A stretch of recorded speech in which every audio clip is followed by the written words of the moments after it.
Hey, good evening, everybody. I hope you're doing well. So the 10-year 4992. I was staring at the computer screen for a while late this afternoon, seeing if we were going to get the 5.0. Didn't quite make it there yet. Market will probably close before we get there. Initial jobless claims came out on behind yesterday's retail sales, which were stronger than predicted, and then the initial jobless claims came out at 198,000, which is the first time it's dropped below 200,000 since January, I think it is.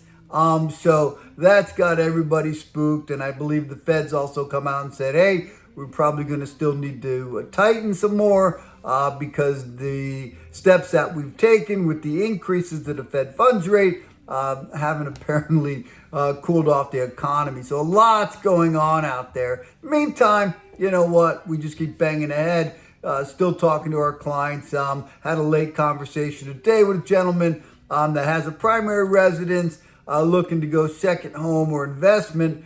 You know, we explore second home. And, you got to get further away than the next county unless it's a destination point. So my example was, hey, if you live in this area, talking Georgia, and let's just say you're in Marietta, Sandy Springs, wherever, and you're buying a place up at Lake Lanier, pick any lake, and you say it's a destination point, or LJ or something like that, where you're in the mountains. Second home makes sense all day long. Going from DeKalb County to Fulton County, 30 miles down the road, probably not going to work out as a second home. Then we got into, hey, how this sets up as an investment property. We also talked about, hey, pulling equity out of your current home, your primary, if the equity's there, and dropping a boatload of cash down on whatever, on an investment property to reduce the principal that you're financing, and then looking at that thing and making sure that you cash flow it. So it was a great conversation. He explored a lot of options. He wrote a lot of things down. I said, look, once you start to kind of get your arms wrapped around everything we talked about, give me a call back and we can tighten some of the conversation up, get into the application piece of this thing and see if we can get you pre-qualified.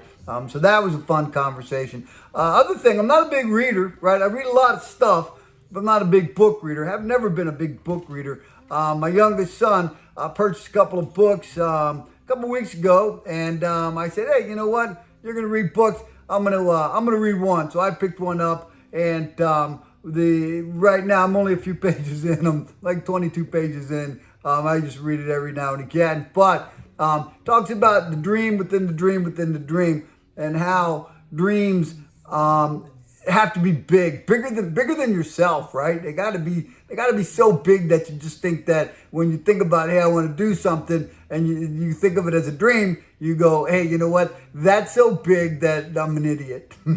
I should never consider doing that because it's impossible, right? And what the piece I'm taking away from that is, it allows your brain to just stretch, right? And as foolish as it may sound to dream so big, I think there's some value in it as well. I don't think that we should limit ourselves or limit those around us. I think we should encourage them to dream just as big as they can possibly dream. So that's it. If you have any questions with regards to mortgages, 404-915-6834, clickmortgage.com. Have a great evening. Take care.